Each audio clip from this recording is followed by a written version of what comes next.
The December wind cut through the streets of Chicago like a blade, carrying with it the scent of snow that hadn't yet fallen but promised to arrive before morning. The city was alive with the chaos of Christmas Eve, last-minute shoppers rushing through crowded sidewalks, street vendors hawking roasted chestnuts, carolers stationed on corners singing hymns that echoed off the tall buildings. Lights twinkled from every storefront window, red and green and gold, casting a warm glow that seemed to promise magic and hope. But in the Romano mansion, perched on a sprawling estate 20 miles outside the city, none of that warmth penetrated.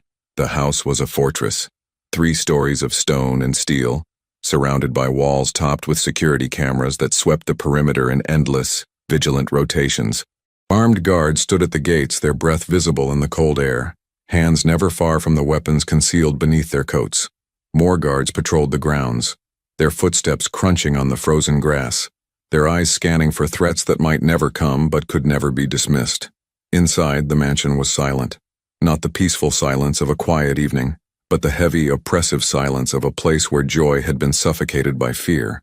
The marble floors stretched endlessly, polished to a mirror shine that reflected the crystal chandeliers hanging overhead. Expensive paintings lined the walls, masterpieces that cost more than most people earned in a lifetime, but no one stopped to admire them. The furniture was immaculate, untouched, arranged with the precision of a museum display. Everything in the house was perfect, controlled, and utterly devoid of life.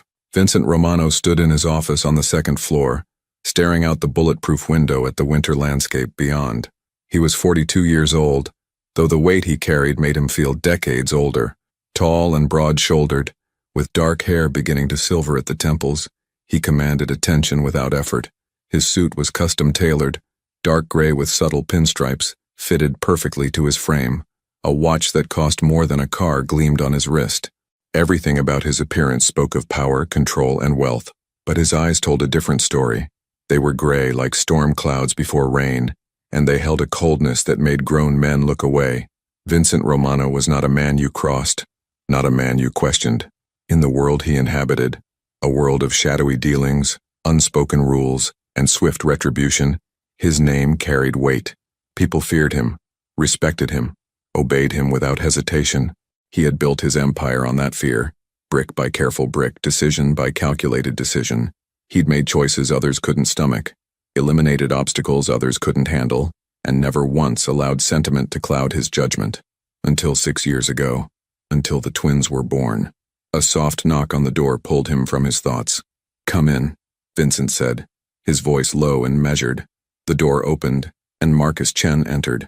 Marcus had been Vincent's head of security for 8 years, a former military specialist who'd found the private sector more profitable and less restrictive. He was compact and efficient, with sharp eyes that missed nothing, and a calm demeanor that never cracked under pressure. "The evening schedule, boss," Marcus said, approaching the desk and laying down a tablet. "Everything's confirmed. Route's been scouted 3 times. Teams briefed. We'll have 4 vehicles, 12 men total. Restaurant's been notified. They're clearing the back section like you requested." Vincent picked up the tablet, scanning the details with the same intensity he brought to every operation. Routes color-coded for risk levels. Backup plans labeled A through D. Medical evacuation protocols. Communication frequencies.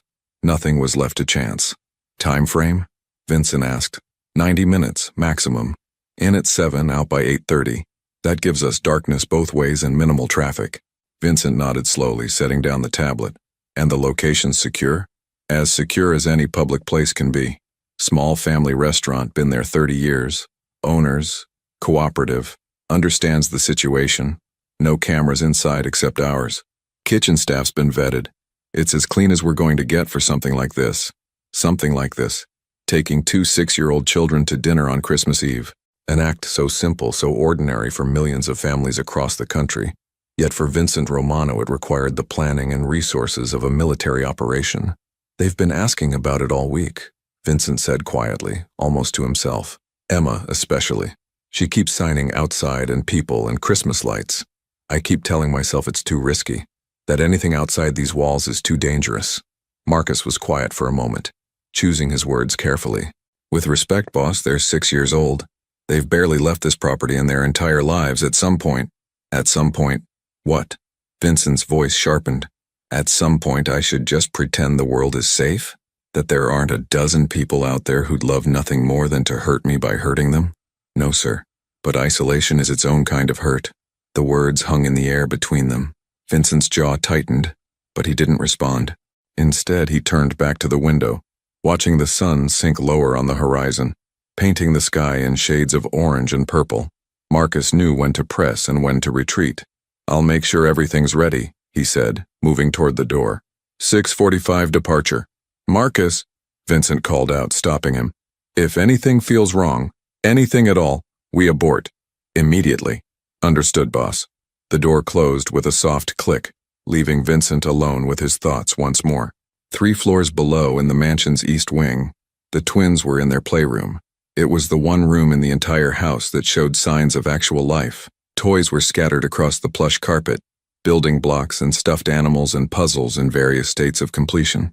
A small table in the corner held art supplies, crayons and markers and papers covered in the enthusiastic scribbles of children still learning to control their small hands.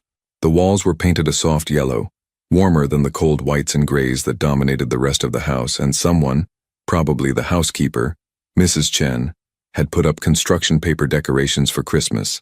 Emma Romano sat cross-legged on the floor, her dark curls falling around her face as she concentrated on a puzzle. She had her father's gray eyes, though hers held none of his coldness, only curiosity and a brightness that persisted despite the limitations of her world. She wore a red sweater with a reindeer on it, specially chosen for tonight's outing, though she didn't fully understand where they were going or why it was special.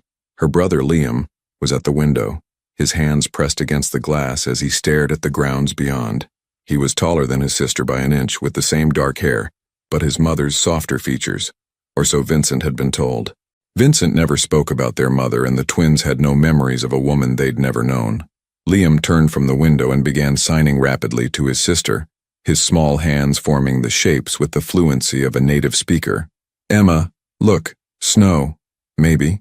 Emma looked up from her puzzle, her face brightening. She signed back, equally fluent. "Snow? Real snow? Not just cold? Sky looks like picture. From book. Remember?" Their communication was beautiful in its silence, a complete language that existed in movement and expression, in the tilt of a head and the speed of hands. Most people seeing them would notice only the absence of sound. They wouldn't understand that silence wasn't empty for Emma and Liam. It was simply different. The door opened and their tutor, Miss Sarah Winters, entered. She was a woman in her 60s, gray-haired and patient, who had been teaching the twins since they were 2 years old.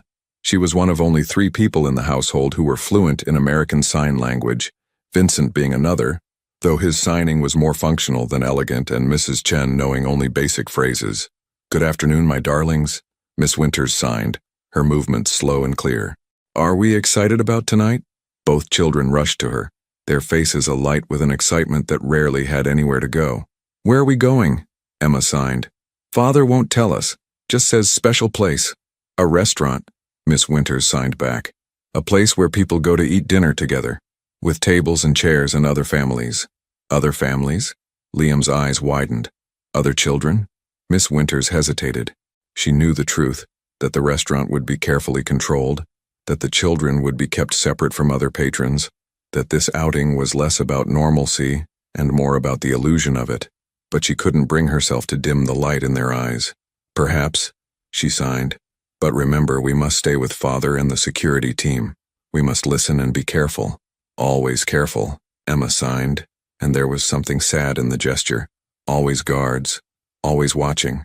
Miss Winters knelt down, bringing herself to eye level with the little girl.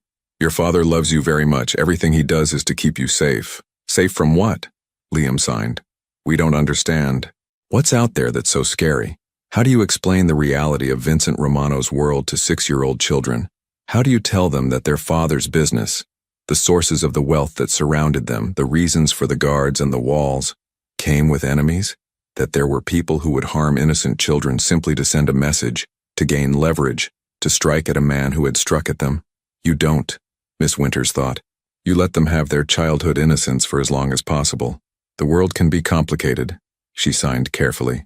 "But tonight, we're just going to have dinner and see Christmas decorations. Would you like to practice your table manners?"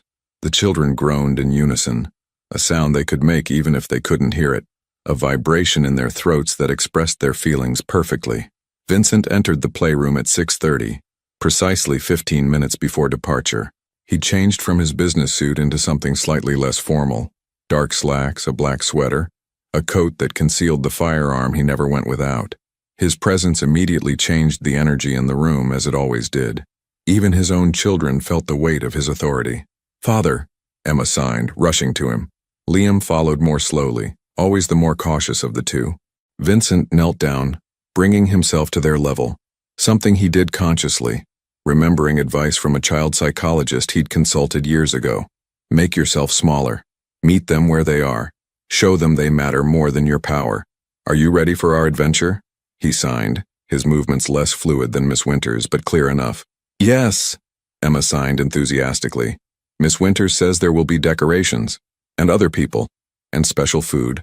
All of that," Vincent confirmed. "But remember our rules. You stay close to me. You hold hands with Miss Winters.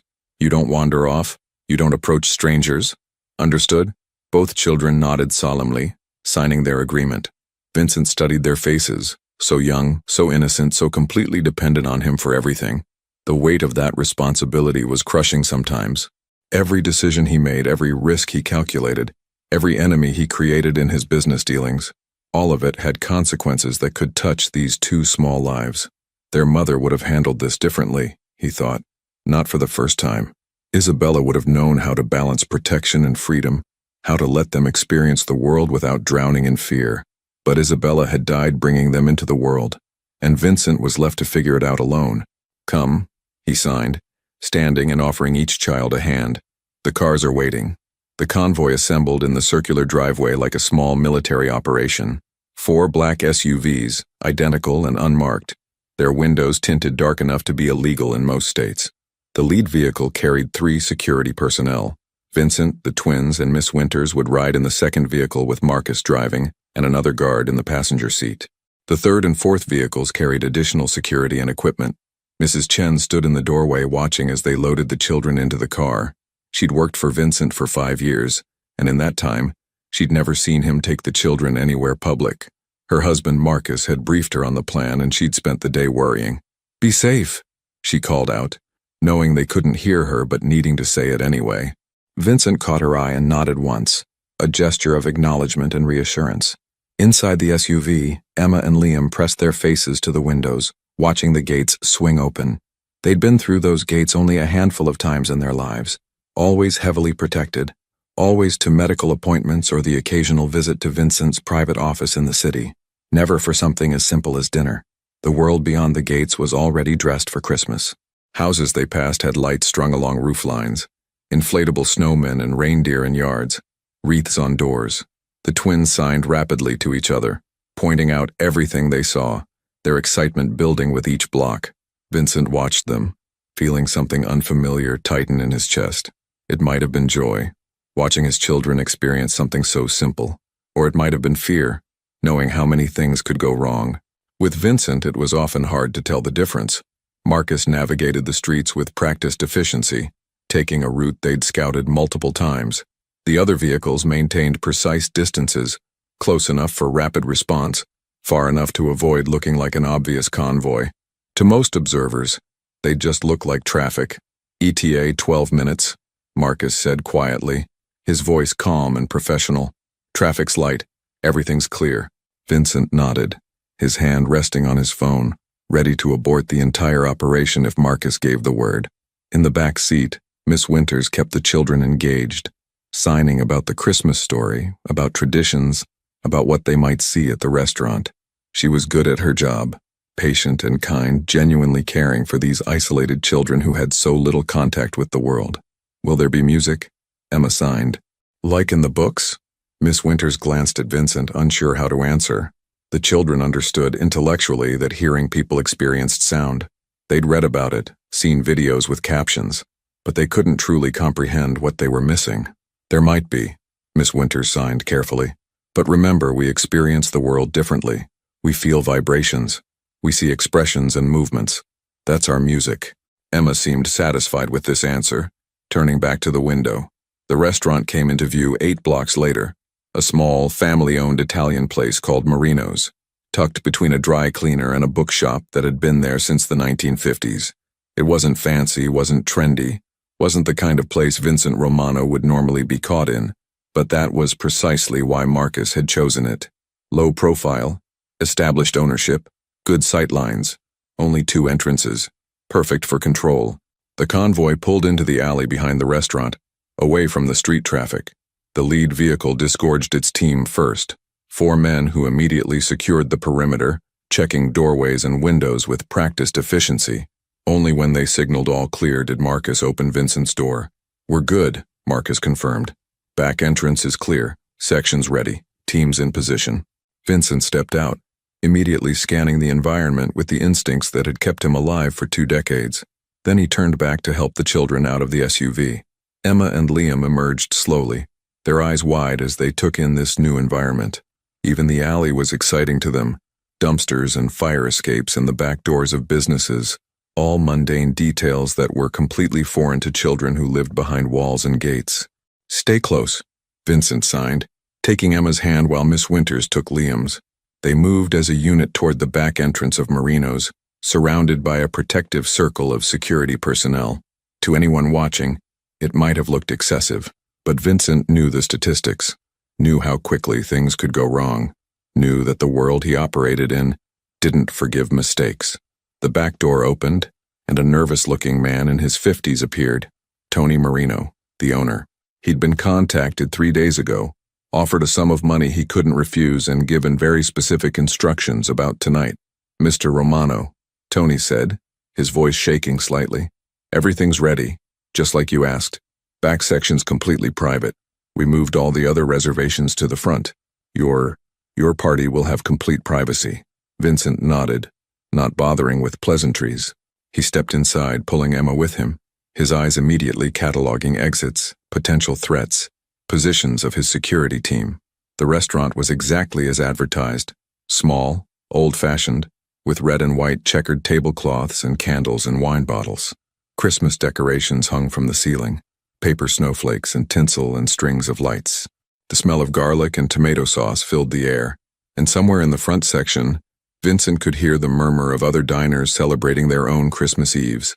But in the back section, separated by a partial wall and carefully positioned security personnel, there was only one table, set for 4, with a small artificial Christmas tree placed nearby, its lights twinkling in the dim restaurant lighting.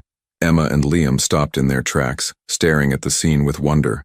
It was such a small thing. A table, some decorations, the warmth of a restaurant full of people celebrating.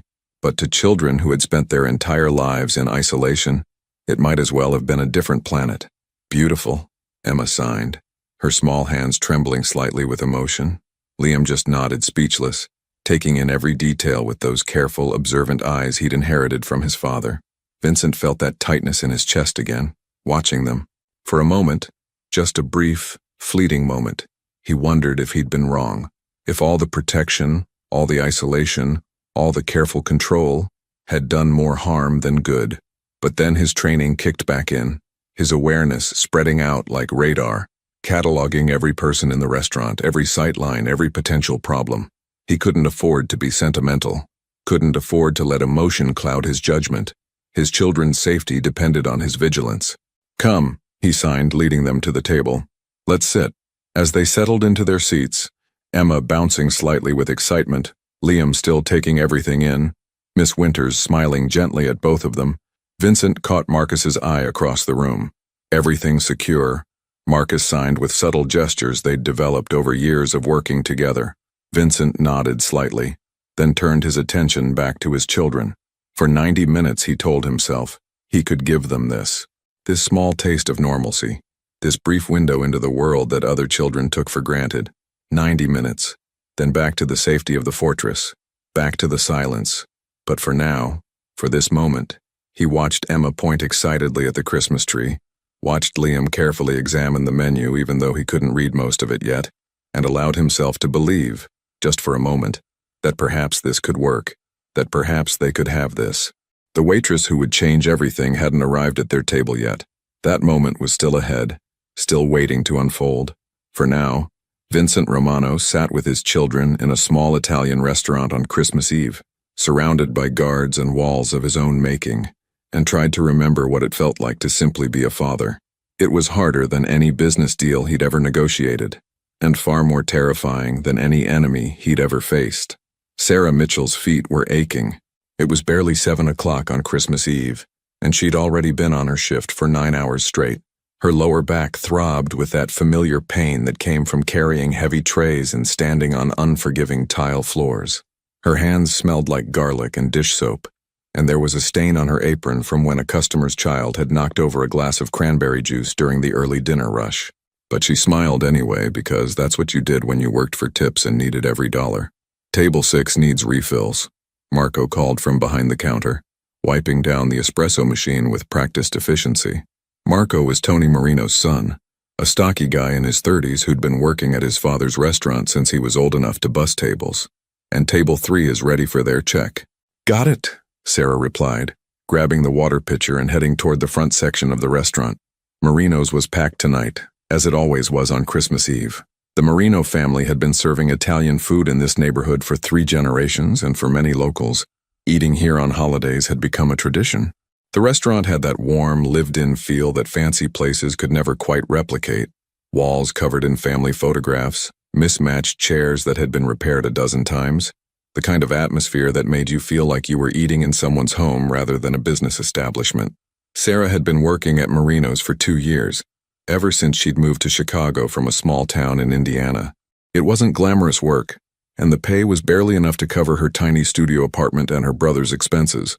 But Tony was a decent boss who didn't ask too many questions and let her pick up extra shifts when she needed them. And lately, she always needed them. She refilled water glasses at table 6, a family of 5 with 3 children under 10, all dressed in their Sunday best for the holiday. The youngest was signing something to her mother, and Sarah felt that familiar pang of recognition. The signs were clumsy, clearly still being learned, but Sarah understood them perfectly. "More bread, please," the little girl was signing. Her mother looked confused, trying to interpret the gestures. Sarah set down the pitcher and smiled at the child. "Would you like more bread?" She signed clearly, her movements fluid and natural. The little girl's face lit up with surprise and delight. "Yes, please, you can sign?" "I can." Sarah signed back, then spoke aloud for the parents' benefit. "I'll bring more bread right away." The mother's eyes glistened slightly. "Thank you," she said quietly. "We're still learning. She was diagnosed only 6 months ago and we're trying to keep up, but..." "You're doing great," Sarah said warmly. "She's very expressive. That's the most important thing." As Sarah walked back toward the kitchen, she thought about her brother Danny, who was probably at their apartment right now, watching Christmas movies with the captions turned on. Danny was 14, born profoundly deaf, and he'd been Sarah's responsibility since their parents died in a car accident 3 years ago. She'd been 25, working her way through community college, and suddenly she was a guardian, a sister trying to play parent, navigating a world of audiologists and social services and advocacy groups. It had been the hardest 3 years of her life, but Danny was thriving.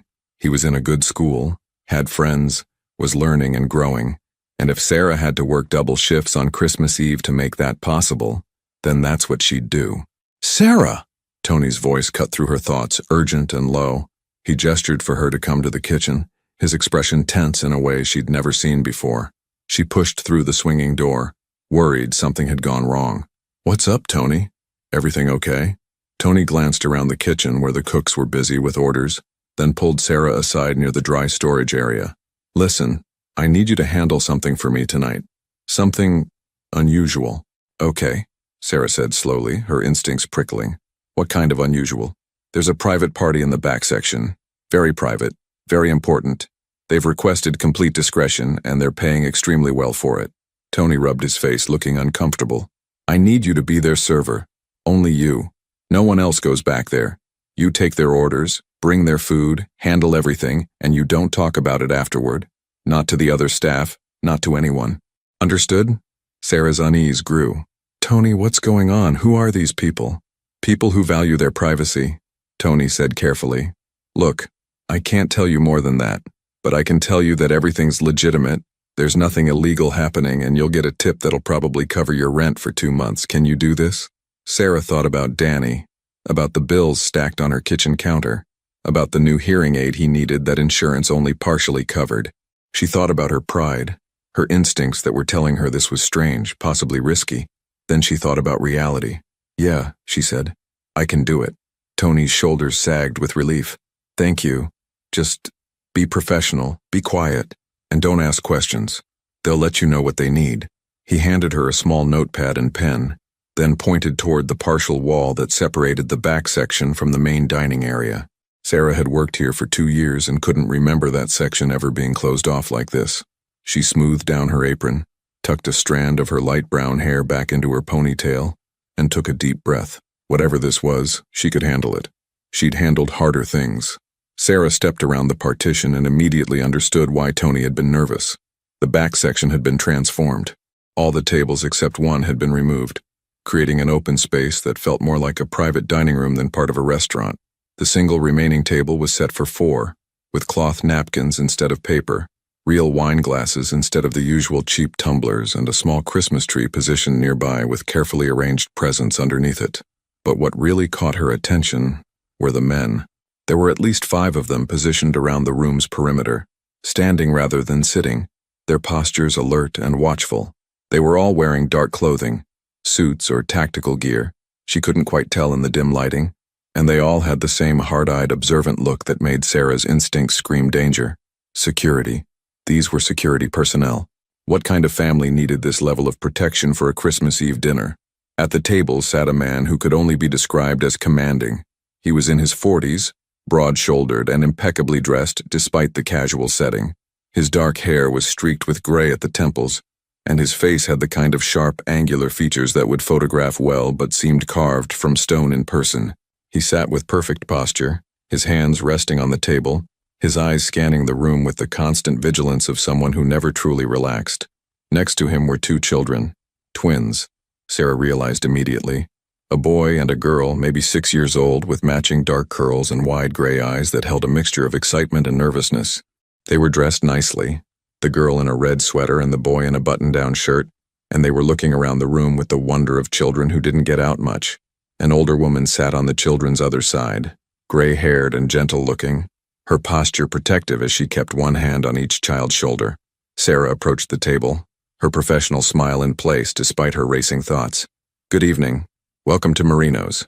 My name is Sarah, and I'll be taking care of you tonight. Can I start you off with something to drink?"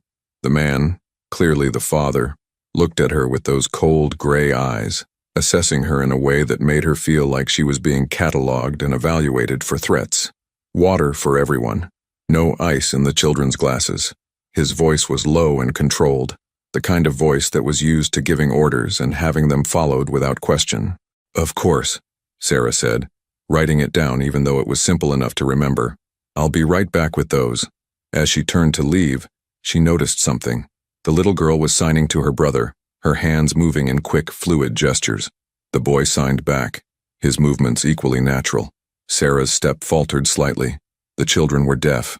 She continued to the kitchen, her mind working. Private party, heavy security, a powerful-looking father with eyes like a winter storm. 2 deaf children who seemed both excited and nervous to be in this public space. Whatever this family story was, it wasn't simple. Sarah returned with a tray of water glasses, setting them down carefully at each place. The children watched her with curious eyes, and the older woman, their tutor or nanny perhaps, smiled politely. "Thank you," the woman said warmly. "The children would like to look at the menu, please."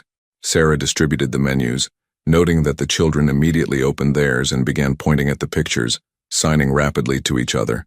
The father watched them with an expression that was hard to read. Protective, certainly, but also something else. Sadness, maybe. Or fear. "Take your time deciding," Sarah said. "I'll check back in a few minutes." She retreated to give them privacy, though she kept them in her peripheral vision as she attended to her other tables in the front section. The contrast was striking. In the main dining room, families laughed and talked loudly. Children ran between tables. Couples held hands over their meals. The atmosphere was warm and chaotic and alive. But in that back section, separated by just a partial wall, everything was contained, controlled. The children's excitement was muted, channeled through silent hand gestures. The father's attention never wavered from his surroundings. The security personnel remained motionless, like statues. It felt less like a family dinner, and more like a military operation.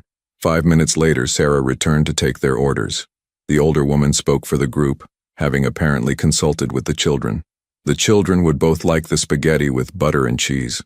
Simple, please, nothing too heavily seasoned. I'll have the chicken marsala, and Mr. Romano will have lasagna, the man, Mr. Romano, said shortly, and a glass of the house red. Sarah wrote it all down, then hesitated. The little girl was tugging on the older woman's sleeve, signing something urgently. The woman watched, trying to interpret, her brow furrowing slightly. She's asking if she can have extra cheese, Sarah said quietly, without thinking. Everyone at the table froze. The older woman's eyes widened. The father's head snapped toward Sarah so fast she instinctively took a step back. Even the security personnel seemed to shift, their attention suddenly laser-focused on her. What did you say? Mr. Romano asked, his voice dangerously soft. Sarah's heart hammered. Had she made a mistake? Overstepped somehow? The little girl was signing. She was asking if she could have extra cheese on her pasta. I'm sorry, I didn't mean to intrude. You know sign language? The father's eyes had changed, the coldness replaced by something Sarah couldn't quite identify. Surprise, suspicion, and underneath it all, something that might have been hope. Yes, sir, American Sign Language, I'm fluent. The little girl's eyes lit up like stars. She immediately began signing rapidly, her hands moving so fast Sarah almost couldn't keep up. You can understand me? Really understand? Not just some signs, but all of them? Can you teach me new signs? Do you know other deaf people? Have you ever been to a deaf school? Why do you work here? Do you like Christmas? Can you see the tree? Isn't it pretty? Sarah couldn't help but smile at the barrage of questions. She knelt down slightly, bringing herself to the child's eye level, and signed back just as fluently. Yes, I can understand you perfectly. I'd love to teach you new signs if your father says it's okay. I know many deaf people. My little brother is deaf. I work here because I like helping people enjoy good food. I love Christmas. And yes, the tree is absolutely beautiful. The little girl's whole face transformed with joy. She grabbed her brother's arm, signing excitedly. Liam, she can talk to us. She understands.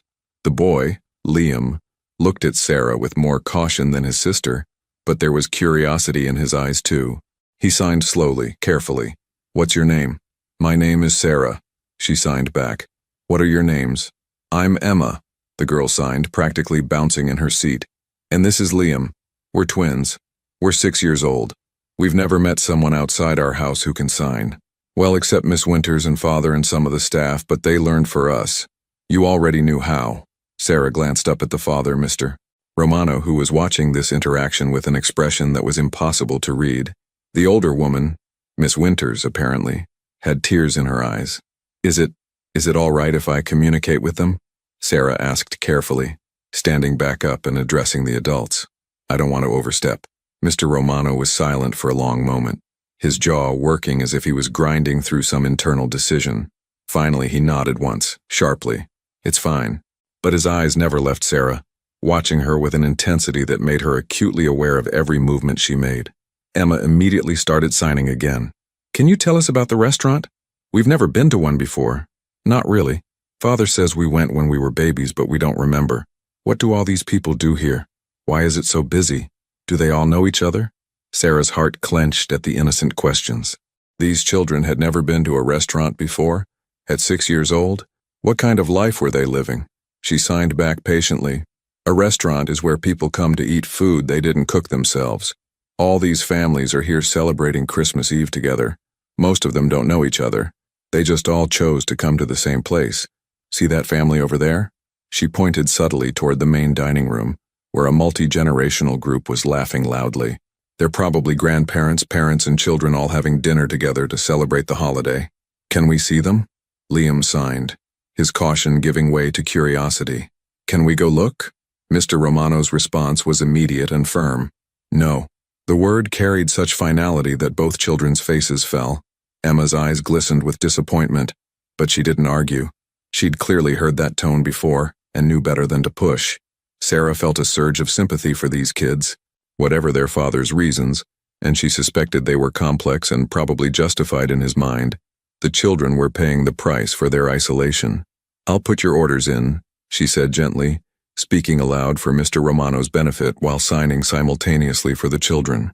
While you wait, would you like me to tell you about some of the Christmas traditions that families do in restaurants? Emma nodded eagerly. Liam glanced at his father first, seeking permission, and only nodded after Mr. Romano gave a slight tilt of his head. Sarah spent the next few minutes telling them about how some families came to restaurants so nobody had to cook on holidays, how some places sang Christmas carols, how servers sometimes wore Santa hats or reindeer antlers. She kept her hands moving in constant translation, and the children drank in every word like they were hearing fairy tales. Mr. Romano watched the entire interaction without speaking, his expression unreadable. When Sarah finally excused herself to put in their orders, she felt the weight of his gaze follow her all the way to the kitchen. Marco was plating salads when Sarah pushed through the kitchen door. He looked up, grinning. "How's the mysterious VIP table? They gonna tip you enough to retire?" "They're interesting," Sarah said carefully, clipping the order ticket to the line. "Family with 2 kids. Pretty private. Tony said you're not supposed to talk about them," Marco reminded her, but his tone was more curious than chiding. "I'm not talking about them. I'm just saying they're a family." Sarah grabbed a tray and started loading bread baskets. "How's the rush looking? We gonna clear out soon?" "Probably another hour. Everyone wants to finish dessert before heading to midnight services." Marco paused. "Hey, you okay? You look kind of shaken." Sarah forced a smile. "I'm fine. Just tired." But she wasn't fine. Something about that table, about those children who'd never been to a restaurant, about that father who looked at the world like it was constantly threatening his family, about the security team that seemed excessive for even a wealthy family's protection, bothered her deeply. Those kids deserved better than isolation, no matter how dangerous their father's world might be. When their meals were ready, Sarah loaded them onto a tray and carried them back to the private section. The family was talking, or rather signing, among themselves. Emma was telling some animated story, her hands flying, while Liam watched with that serious expression he seemed to wear like armor. Miss Winters was smiling, and even Mr. Romano's face had softened slightly. Sarah set down the plates, making sure to put the extra cheese on Emma's pasta as requested. The little girl's face lit up when she saw it. "Thank you," she signed enthusiastically. "This looks perfect." "You're very welcome," Sarah signed back. "Enjoy your dinner." As she turned to leave, Liam signed a question. "Sarah, do you celebrate Christmas with your brother?" The innocent question hit Sarah harder than she expected. She thought about Danny, alone in their apartment right now because she'd had to work, probably eating microwave dinners and watching TV. "We celebrate when I get home from work," she signed back, keeping her smile in place. "Late Christmas is still Christmas." Emma's face fell sympathetically. "You have to work on Christmas? That's sad." "It's okay," Sarah signed. "Helping families like yours enjoy their holiday makes it worth it." Mr. Romano spoke for the first time since she'd returned. "That's very dedicated of you." His tone was neutral, but there was something in his eyes. An assessment, maybe, or a calculation. Sarah just nodded and retreated once more, feeling increasingly out of her depth. For the next 45 minutes, Sarah moved between her regular tables and the private section, bringing refills and checking on the Romano family's needs. Every time she approached their table, the children would light up, signing questions or observations. Emma wanted to know why some people used forks and some used spoons for their pasta. Liam asked about the Christmas tree decorations and what they represented. Both children were endlessly curious about the world beyond their isolated existence, and Sarah found herself drawn into longer conversations than she probably should have been having during a busy shift. But she couldn't help it. These kids were hungry for connection, for normalcy, for someone outside their controlled environment who understood them. And Mr. Romano, he was an enigma. He barely ate his own meal, his attention constantly divided between his children and the room around them. But Sarah noticed that every time she signed with the kids, his posture would relax fractionally, as if seeing them happy eased some internal tension. When she brought dessert menus, Emma immediately pointed to the chocolate cake with ice cream. Liam chose the tiramisu. Miss Winters requested coffee, and Mr. Romano declined anything for himself. "Can Sarah sit with us while we eat dessert?" Emma signed, looking hopefully between her father and Sarah. "Please? She could tell us more stories about Christmas." "Emma," Mr. Romano signed, his movements sharp with parental authority. "Miss Sarah is working. She has other customers to attend to. Emma's face fell, and Sarah felt that pang of sympathy again. Actually, Sarah said carefully, speaking aloud while also signing, it's slowing down out front, and you're my only table in this section. If it's all right with your father, I could sit for a few minutes while you enjoy your desserts. She had no idea what possessed her to make the offer. It went against every professional boundary she usually maintained. But something about these children called to her, maybe because they reminded her of Danny when he was younger, lonely and isolated, desperate for connection with people who understood. Mr. Romano's eyes narrowed, studying her with that intense focus that made Sarah feel like he was reading her entire history in her face. She met his gaze steadily, trying to project nothing but honest intentions. Finally, he gave a single, curt nod. Emma practically vibrated with excitement as Sarah pulled over a chair from a nearby table and sat down. Miss Winters smiled warmly, and even Liam seemed pleased, his serious face softening. "Tell us about your brother," Emma signed immediately. "Is he nice? Do you play games together? Does he go to a special school?" Sarah thought about how to answer, aware that Mr. Romano was listening to every word, even though she was signing. "Danny is 14. He's funny and smart and sometimes drives me crazy, like all brothers do. We play video games together. Lots of games have visual cues and subtitles now, so we can both enjoy them. And yes, he goes to a school specifically for deaf students where he's learning alongside other kids like him." "There are schools like that?" Liam signed, his eyes widening. "With other deaf children?" "Many of them," Sarah confirmed. "Places where everyone signs, where being deaf is normal, where kids can learn and play and make friends who understand them." She saw Mr. Romano's expression tighten, but he didn't interrupt. Emma signed wistfully. "We only have lessons with Miss Winters. We don't go to school. Father says it's not safe." Sarah's heart broke a little. She glanced at Mr. Romano, saw the muscle working in his jaw, the internal struggle playing across his features. "Your father loves you very much," Sarah signed carefully, choosing her words with diplomatic precision. "I'm sure he has good reasons for his decisions, but that doesn't mean you can't learn about the world and dream about possibilities." Miss Winters nodded approvingly at the response. Mr. Romano said nothing, but Sarah thought she saw a flicker of something, gratitude maybe, in those cold eyes. The desserts arrived, carried out by Marco, who gave Sarah a curious look when he saw her sitting at the table. She'd owe him an explanation later, but for now, she focused on the children. Emma dove into her chocolate cake with the enthusiasm of a 6-year-old who didn't get sweets often. Liam was more cautious, carefully tasting the tiramisu and signing his approval to Miss Winters. "What's Christmas like at your home?" Emma signed between bites, her face smudged with chocolate. "Do you have a big tree? Lots of presents? Do people come visit?" Sarah thought about her small apartment, the modest tree she and Danny had decorated with ornaments from the dollar store, the handful of presents she'd scrimped and saved to buy. "Our tree is smaller than yours, but we decorated it together, which made it special. We don't have lots of presents or visitors, but we have each other. That's what matters most." "Do you and Danny talk in signs all the time?" Liam asked. "Even when you're alone?" "Mostly," Sarah confirmed. "Sometimes I'll speak while signing, but Danny is my primary language partner, so signing is natural for us. It's how we communicate best. Father learned to sign for us." Emma signed, looking at Mr. Romano with clear adoration. "He practices every day to get better. Miss Winters says he's very dedicated." Sarah glanced at Mr. Romano, saw him shifting uncomfortably with the praise. "That's wonderful," she signed. "Learning a new language as an adult is difficult. It shows how much he cares about connecting with you." For the first time all evening, Mr. Romano's expression softened genuinely. It transformed his face, making him look younger, less dangerous, almost vulnerable. "They're worth any effort," he said quietly, and though the words were simple, they carried enormous weight. The moment hung in the air, intimate and revealing, before one of the security personnel stepped forward and murmured something in Mr. Romano's ear. Immediately, the softness vanished. The walls went back up.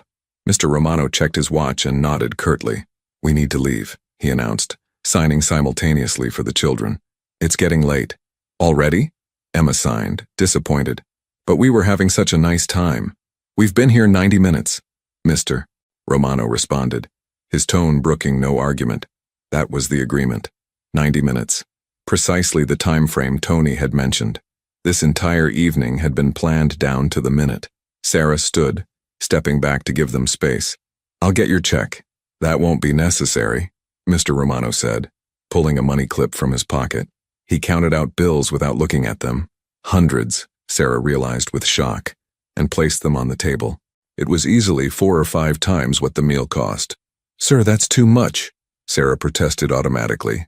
"Consider it compensation for your time," Mr. Romano replied, standing.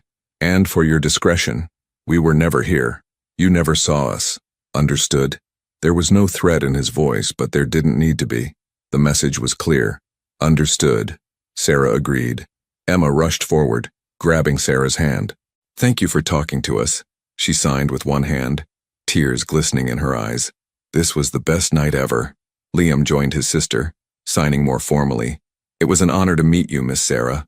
Thank you for making us feel normal." The words pierced Sarah's heart.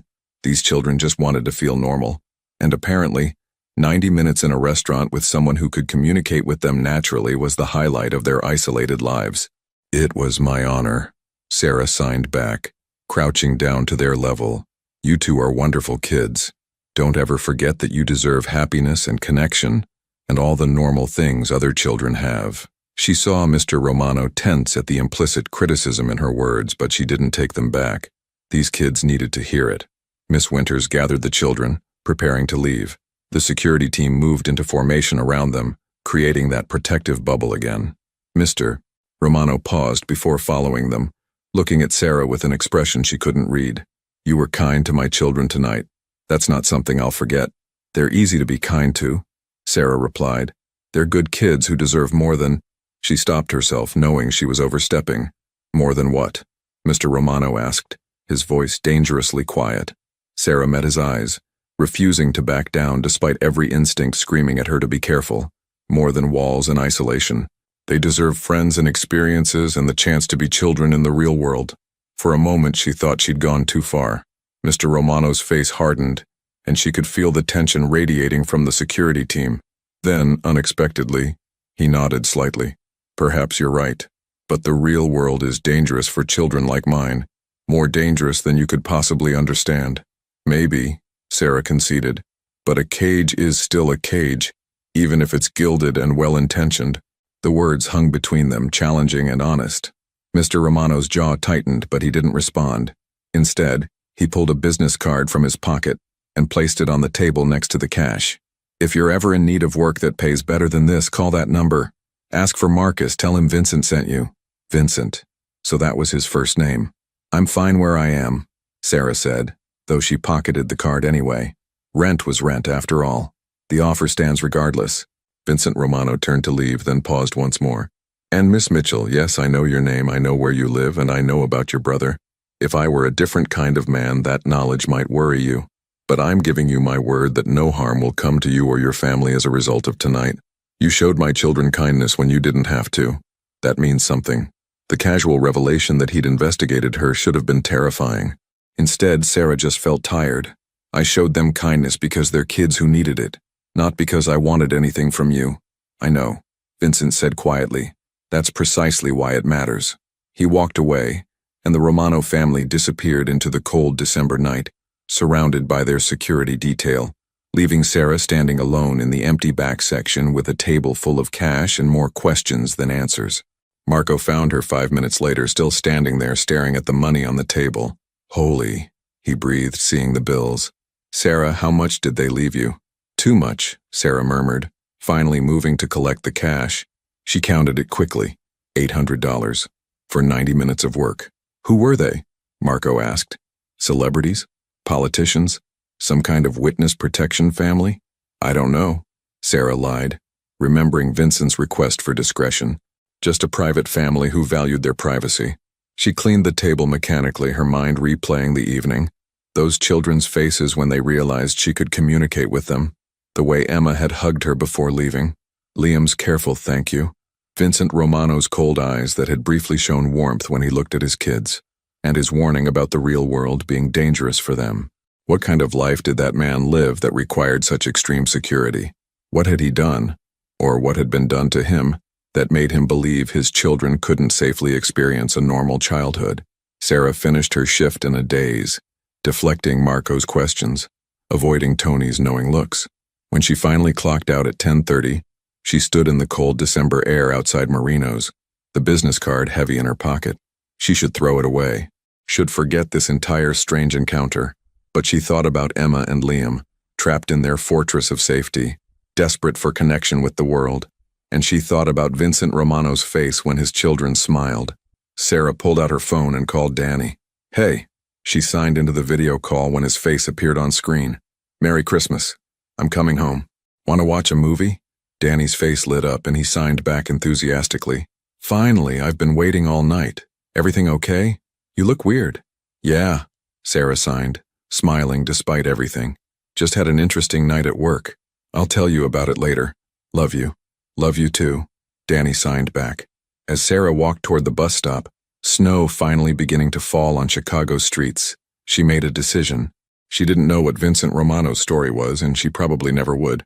But if those children ever needed someone who understood them, someone outside their isolated world, she'd keep the card, just in case. Because every child deserved at least one person who saw them as more than a security risk. Even the children of dangerous men. 3 days after Christmas, Vincent Romano stood in his office, staring at a file that had been on his desk since the morning after their restaurant visit. Sarah Mitchell, 28 years old, guardian to her younger brother Daniel Mitchell, age 14, profoundly deaf since birth, parents deceased 3 years prior in a traffic accident, no criminal record, no outstanding debts beyond normal student loans, worked at Marino's for 2 years, consistent employment history before that, lived in a modest studio apartment in a decent neighborhood. The file contained everything Marcus could find about her, which meant it contained everything there was to find. Vincent had learned long ago that knowledge was protection, information was power, and understanding potential threats before they materialized was the difference between life and death in his world. But Sarah Mitchell wasn't a threat. She was just a waitress who happened to know sign language and had been kind to his children, and his children hadn't stopped talking about her since. Every morning at breakfast, Emma would sign questions. "Do you think Sarah is working today? Does she have a Christmas tree like ours? Can we see her again?" Liam, more reserved, would add his own quiet inquiries.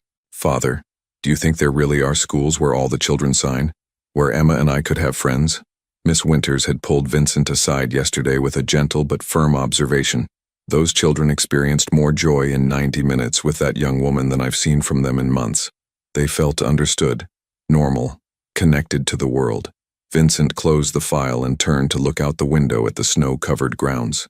His empire had been built on decisive action, on identifying opportunities and seizing them before competitors could react. Yet here he stood, paralyzed by a decision that should have been simple. His children needed what Sarah Mitchell could provide, not just sign language fluency, but genuine connection with someone from outside their isolated bubble, someone who treated them like normal kids rather than precious, fragile objects that might shatter at any moment. But letting anyone into their lives meant risk. It meant vulnerability. It meant trusting someone with his most precious weakness. Vincent's phone buzzed. "Marcus. Boss, the morning security sweep is complete. Also, Miss Winters is requesting to speak with you. Says it's about the children's education." "Send her up," Vincent replied. 5 minutes later, Miss Winters entered his office with the confident posture of someone who'd been teaching for 40 years. And had learned to advocate for her students regardless of intimidating parents. "Mr. Romano," she began, settling into the chair across from his desk without waiting for an invitation. "We need to discuss the twins' development. Their tutoring sessions are going well, according to your reports," Vincent said carefully. "Academically, yes. But education isn't just about reading and mathematics." Miss Winters leaned forward. "Those children are 6 years old. And they've had virtually no socialization outside this household. They don't know how to interact with peers. They have no concept of friendship, of conflict resolution, of the social skills that children naturally develop through regular interaction. They're safe here," Vincent countered, though even to his own ears it sounded like a weak justification. "They're isolated here," Miss Winters corrected gently. "And I understand why. I do. But isolation comes with its own costs. Emma is becoming anxious and withdrawn. Liam is developing behavioral patterns that concern me. He's too controlled, too watchful for a child his age. They're absorbing your fear, Vincent, and it's shaping who they're becoming." Vincent flinched at her use of his first name. She rarely did that, reserving it for moments when she needed him to hear her as a person rather than as an employee. "What are you suggesting?" he asked quietly. The same thing that waitress suggested, whether she realized it or not. Those children need more. They need experiences, connections, opportunities to be children. Miss Winters pulled out her tablet, showing him something she'd prepared. "There's a program, a specialized school for deaf children, excellent reputation, top-tier security that we could supplement. Or if that's too much, we could start smaller. Arrange play dates with other deaf children from families we've vetted. Hire additional tutors who specialize in socialization. Or," Vincent said slowly, the decision crystallizing even as he spoke, "we could bring Sarah Mitchell here, regularly. Let her spend time with the children in a controlled environment where I can ensure everyone's safety." Miss Winters blinked in surprise, then smiled. "That's actually a wonderful idea. She clearly has a gift with them, and her brother's experience could provide valuable perspective. But Vincent, that can't be the only step. It needs to be the first step toward gradually opening their world." "One step at a time," Vincent agreed. "Let me think about the rest." After Miss Winters left, Vincent sat in silence for another 10 minutes before picking up his phone. "Marcus, I need you to make contact with Sarah Mitchell, discreetly. Feel out whether she'd be interested in a private tutoring arrangement." "Tutoring arrangement?" Marcus's voice carried a note of surprise. "Boss, are you sure that's wise?" "No," Vincent admitted, "but I'm doing it anyway. My children deserve more than fear. They deserve a chance at happiness." "Understood. I'll reach out today." Vincent ended the call and returned to staring at Sarah's file. He was inviting a stranger into his home, into his children's lives, based on nothing more than 90 minutes of observation and his children's smiles. In his world, such decisions usually ended badly, but when he closed his eyes, he saw Emma's face lighting up when Sarah signed to her. He heard Liam's quiet question about schools where deaf children could have friends. Some risks were worth taking, even for a man who'd built his life on eliminating risk. Sarah was restocking napkin dispensers when her phone rang with an unknown number. She almost ignored it, probably a spam call, but something made her answer. "Miss Mitchell? This is Marcus Chen. We met briefly on Christmas Eve at Marino's. I work for Vincent Romano." Sarah's heart rate spiked. She glanced around the empty restaurant. It was 2 in the afternoon, the dead zone between lunch and dinner, and stepped into the storage room for privacy. "I remember," she said cautiously. "Is everything all right? The children are fine. Better than fine, actually. They haven't stopped talking about you." Marcus's voice was professional but not unfriendly. "Mr. Romano would like to discuss a business proposition with you. Would you be available to meet with him tomorrow?" "A business proposition?" Sarah's mind raced. What kind of proposition? He'd prefer to discuss it in person, but I can tell you it involves spending time with Emma and Liam. Compensated time, at a rate significantly higher than your current employment. Sarah leaned against the storage shelves processing this. Vincent Romano wanted to hire her to spend time with his children. The man who'd had her investigated, who lived behind walls and security teams, who clearly operated in a world she couldn't begin to understand. "I don't know," she said honestly. "I appreciate the offer, but I have a job here, and a brother to take care of and—" "Miss Mitchell?" Marcus interrupted gently. "I understand your hesitation. Believe me, I advised caution myself. But those children need what you can provide. Not just sign language instruction. They have that. They need connection with someone who treats them like normal kids. Someone who understands their world but isn't afraid of it." "I saw them for 90 minutes, Sarah protested. "You don't know that I'm the right person for this. Mr. Romano does extensive research before making any decision. He knows your background, your character, your capabilities. And more importantly, his children responded to you in a way they haven't responded to anyone outside their immediate household." Sarah thought about Emma's hug, about Liam's careful thank you, about 2 isolated children desperate for connection. She thought about the $800 in her bank account that had covered Danny's new hearing aid and the overdue electric bill. She thought about Vincent Romano's cold eyes and his admission that the real world was too dangerous for his children. "If I agree to meet with him," Sarah said slowly, "it's just a meeting. No commitments.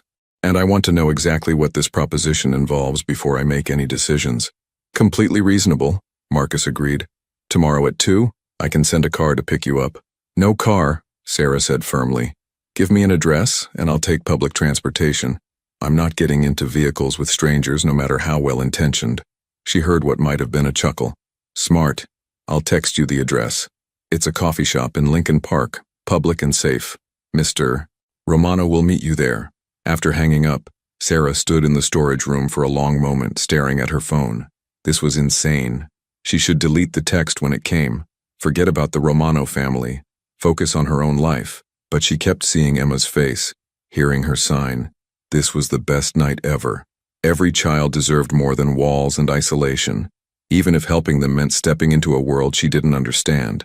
Sarah pulled out her phone and called Danny. "Hey," she signed when he answered. "I need your advice about something weird."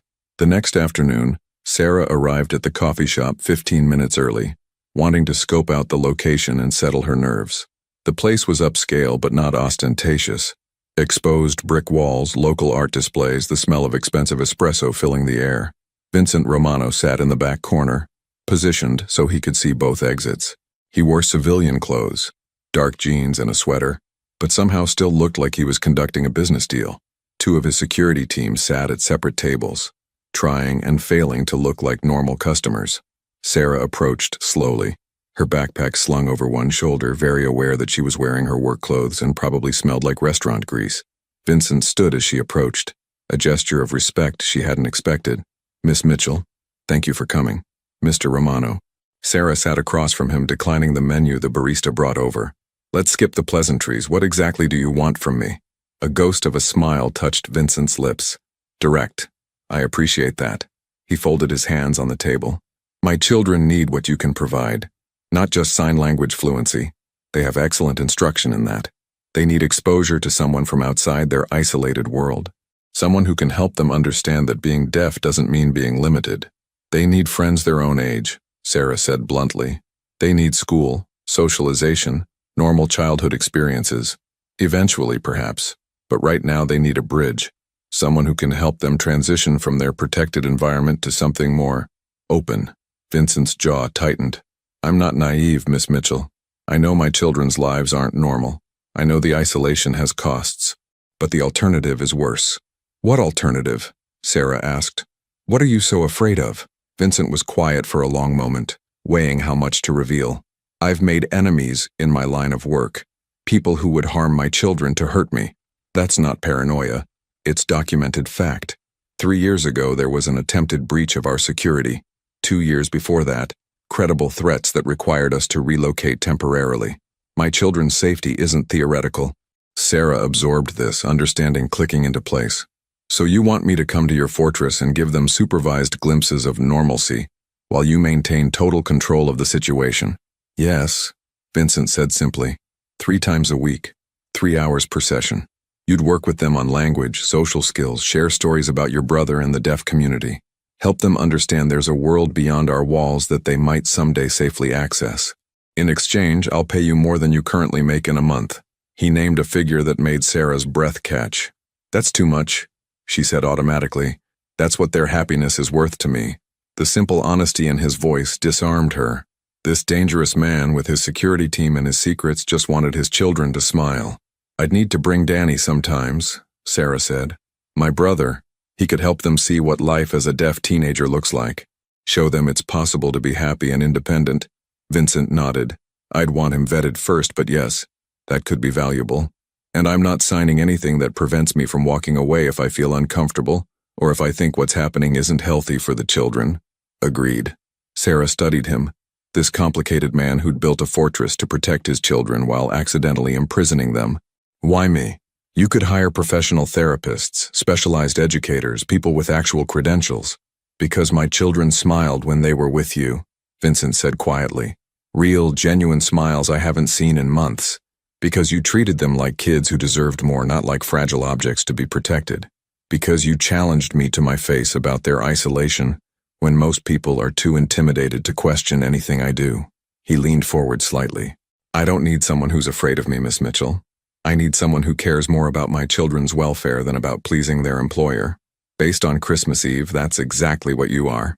Sarah sat back, processing.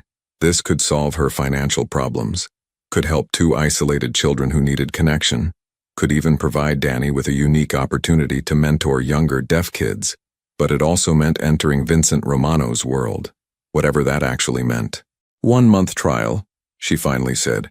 We see how it goes, and either of us can end the arrangement with a week's notice. And I want complete honesty from you about any safety concerns.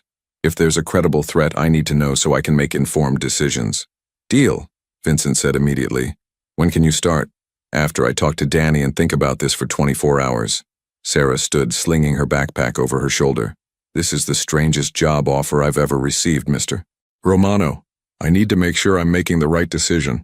Vincent stood as well, extending his hand. "That's fair. Marcus will be in touch tomorrow afternoon for your answer." Sarah shook his hand. His grip was firm but not aggressive, and turned to leave. "Miss Mitchell," Vincent called after her. She paused, looking back. "Thank you for considering this. My children deserve someone who sees them as more than my weakness, someone who sees them as people."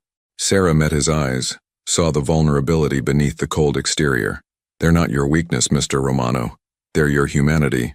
Don't forget that."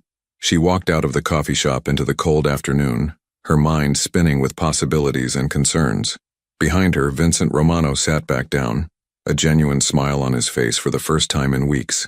Maybe, just maybe, his children could have more than safety. Maybe they could have happiness too. 6 months later, the Romano mansion felt different. Vincent stood at his office window on a warm June morning, watching the grounds below where something impossible was happening. His children were playing outside with other kids. 3 children from carefully vetted families, all deaf, all from backgrounds Marcus had investigated thoroughly, ran through the garden with Emma and Liam. Their laughter was silent, but their joy was unmistakable, hands flying in animated conversation as they chased each other around the fountain. Sarah sat on a bench nearby, signing with another parent, relaxed and smiling in a way that had become familiar over the past months. Danny stood with Liam, showing him something on a tablet, their heads bent together in concentration. "Never thought I'd see this," Marcus said quietly, joining Vincent at the window. "The fortress has gates that actually open now." Vincent smiled slightly. "Controlled gates, on specific days, with full security protocols. Still, it's progress." It was more than progress. It was transformation. Sarah had been true to her word, arriving 3 times a week initially, then 4, then 5 as the children's needs became clear. She'd brought Danny, who'd become an unexpected mentor to the twins, showing them that being deaf didn't limit possibilities. She'd shared books, games, stories about the deaf community, slowly expanding their understanding of the world. But more importantly, she'd challenged Vincent at every turn. "They need to meet other deaf children," she'd insisted after the first month. "They need to leave the property occasionally," she'd argued after the second. "They need to attend the deaf community picnic," she'd demanded after the third. Each request had terrified Vincent. Each concession felt like stripping away protective armor. But each time he'd agreed, with conditions, with security, with careful planning, his children had flourished. Emma had transformed from anxious and withdrawn to confident and social. Liam had relaxed, his too watchful demeanor giving way to typical childhood curiosity. They still had challenges, still needed support, but they were becoming children rather than prisoners. "The school enrollment papers are on your desk," Marcus mentioned. "Sarah thinks they're ready for the fall semester." Vincent's jaw tightened. The specialized deaf school was the final frontier, sending his children somewhere he couldn't completely control, trusting strangers with their safety for hours each day. "I know," Vincent said quietly. "I'm reading them tonight." Downstairs, Sarah was gathering the children for their afternoon lesson. She'd created a routine the twins thrived on. Structured but flexible, educational but fun, always pushing them gently toward independence while respecting Vincent's security concerns. She'd also somehow become part of their lives in ways Vincent hadn't anticipated. Emma asked for Sarah when she had nightmares.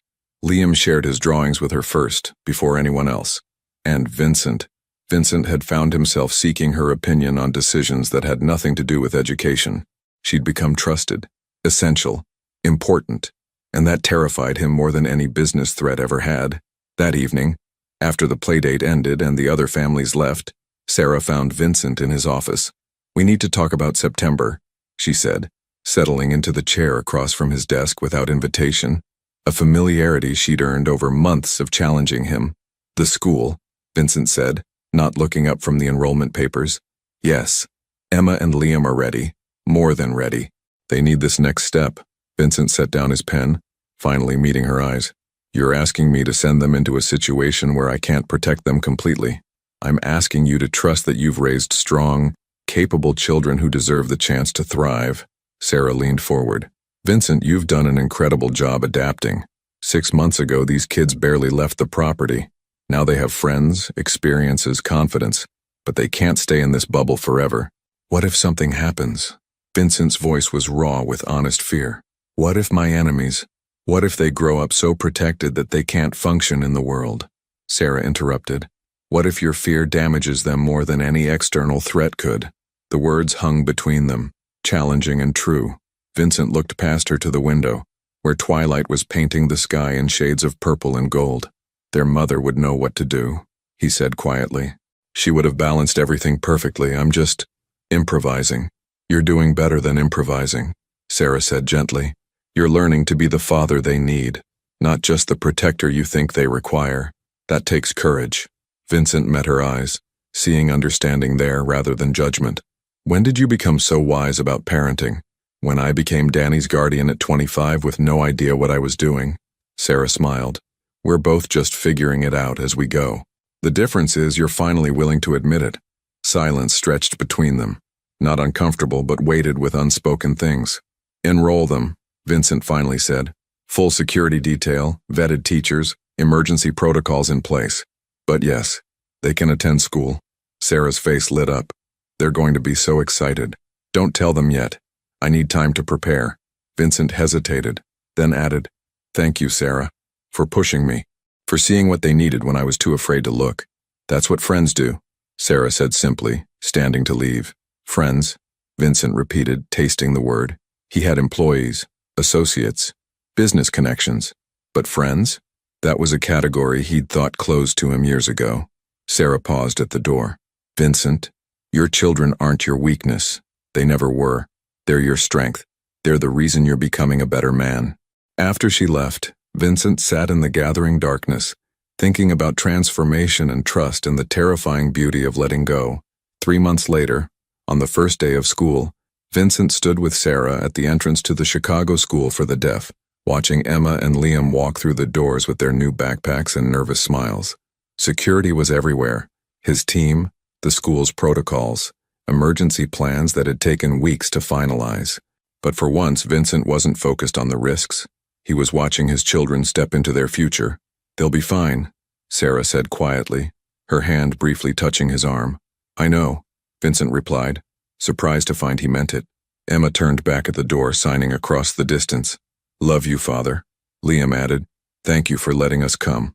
Vincent signed back, his movements steady despite the emotion threatening to overwhelm him. "I love you both. Be brave." As his children disappeared into the school, into their new life, Vincent felt something shift fundamentally inside him. Fear would always be there. Vigilance would never completely fade. But now there was something else too. Hope. Hope that his children could be safe and happy, protected and free, loved and independent. "Thank you," he said to Sarah, meaning it with everything he had. "You did this," Sarah replied, smiling. "I just helped you see it was possible." They stood together in the morning sunshine, watching the school doors, both knowing this wasn't an ending.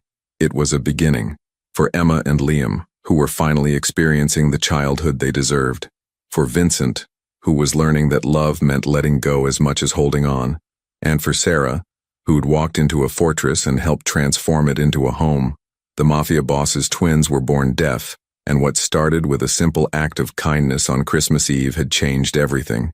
Not through magic or miracles, but through connection, courage, and the revolutionary act of seeing children as people, rather than possessions to be protected. In the end, that made all the difference.